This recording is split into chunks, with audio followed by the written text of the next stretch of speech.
जैसे जैसे आयु बढ़ती है, हमें एहसास होने लगता है कि हमने व्यर्थ ही उन लोगों को महत्व दिया जिनका हमारे जीवन में कोई योगदान था ही नहीं। इस संसार में जो कोई आता है वह कुछ ना कुछ सीखता है। उसके पीछे होता है उनके गुरु का हाथ। अब हमारे जीवन में गुरु कौन होगा, यह निर्धारित हम स्वयं करते हैं।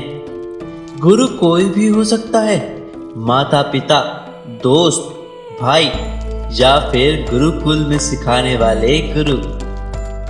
परंतु संसार की कुछ बातें ऐसी होती हैं जो कोई नहीं सिखाता, वो हमें स्वयं समय के साथ सीखनी पड़ती है। गुरु और समय में एक समानता होती है और एक अंतर भी। समानता यह कि दोनों आपको सिखाते हैं और अंतर यह है कि गुरु आपको पहले सिखाते हैं और फिर परीक्षा लेते हैं, और समय पहले आपकी परीक्षा लेता है और फिर आपको सिखाता है।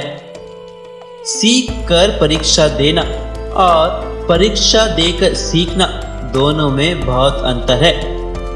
याद रखिएगा, समय से मिली सीख जीवन भर अपने साथ रखिएगा, क्योंकि समय से बड़ा कोई गुरु नहीं। यदि मैं आपसे पूछूं इस जीवन में सबसे महत्वपूर्ण तत्व कौन सा है, तो आप कहेंगे जल, जो कि सही भी है। परंतु जल ही सबसे महत्वपूर्ण क्यों? क्योंकि वह हमारी प्यास बुझाता है, हमारे दिन भर के कार्य में काम आता है, या इसलिए कि वह हमें जीवन देता है। परंतु क्या यह सही तर्क है?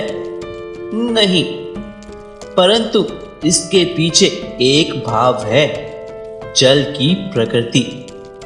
किस तरह सागर का यह जल सूर्य के ताप को सहकर वाष्पित होता है, ऊपर जाकर मेघों में समाकर लंबी यात्रा तैयार करता है और फिर दोबारा वर्षा बनकर पृथ्वी पर आता है। धरती पर आकर इस मिट्टी को मनुष्य और अन्य जीवों द्वारा फैलाई गई गंदगी को अपने अंदर समा लेता है और फिर आगे आगे बढ़ता है, पुनः सागर में समा जाता है, किंतु फिर भी पुनः वाष्पित बनते समय उस गंदगी को वहीं छोड़ देता है। उस गंदगी को अपने साथ लेकर नहीं जाता। यही तो जल की प्रकृति है जो उसे महान बनाती है। आप भी अपने जीवन में अच्छे कर्म कीजिए, परोपकार कीजिए, परंतु जब आपको सफलता मिले उसके साथ जो अहंकार आता है उसको सदैव पीछे छोड़कर आगे बढ़े। आप भी अपने आप को जल की भांति हल्का महसूस करेंगे और जीवन भर ऊंची उड़ान भर पाएंगे। तुम्हारे बुरे वक्त में खुद ही खुद को संभाल लेना, वरना लोग संभालने आएंगे तो बाद में एहसान जताएंगे।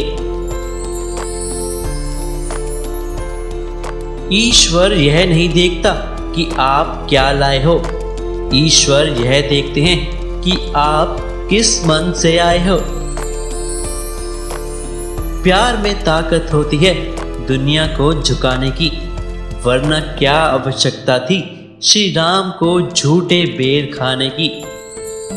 हम सभी अपने जीवन में कई मित्र बनाते हैं, हम अपने मित्र स्वयं चुनते हैं।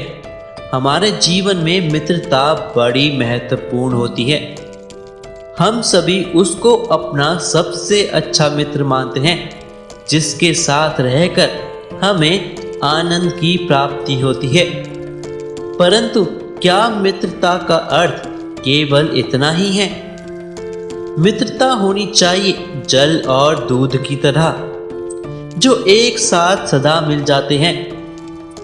जब दूध उबलता है तो सबसे पहले जल भाप बनकर उड़ता है ताकि दूध का अस्तित्व बना रहे।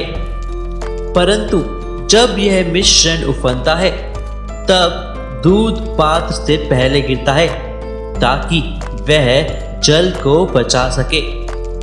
मित्रता भी इसी प्रकार होती है, किंतु यदि दूध में तनिक भी खटास आ जाए तो वह दूध को फाड़ देती है। ठीक इसी प्रकार यदि मित्रता में संदेह आ जाए तो वह मित्रता को समाप्त कर देती है। इसलिए मित्र बनाएं, किंतु झूठे संदेह से सावधान रहे। मनुष्य अक्सर अपना मुख दर्पण में देखता है, परंतु प्रतिदिन अपना मुख देखने के बाद भी उस पर लिखी एक बड़ी सीख देखना भूल जाता है। अब आपके मन में प्रश्न उठेगा कि ऐसी कौन सी सीख? तो जाइए एक बार फिर से दर्पण के सामने जाइए और मुख खोलकर देखिए, क्या दिखेगा?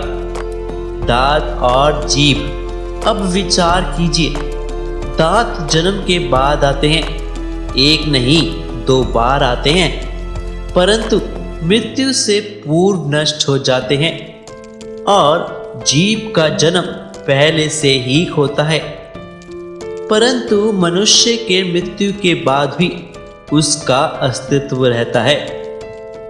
यहाँ पर ध्यान देने वाली बात तो यह है कि दांत कठोर होते हैं और जीभ कोमल, परंतु फिर भी दांत नष्ट हो जाते हैं और जीभ नहीं होती।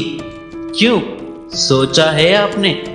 जीवन का भी यही रहस्य है कि दृढ़ और कठोर लोग शीघ्र नष्ट हो जाते हैं और कोमल, लचीले, आवश्यकता के अनुसार स्वयं में परिवर्तन ला सकने में सक्षम लोगों का ही अस्तित्व रहता है। इसलिए जीवन में अपने आप को परिस्थितियों के अनुसार स्वयं को लचीला बनाना सीखे और आपका जीवन सरल हो जाएगा।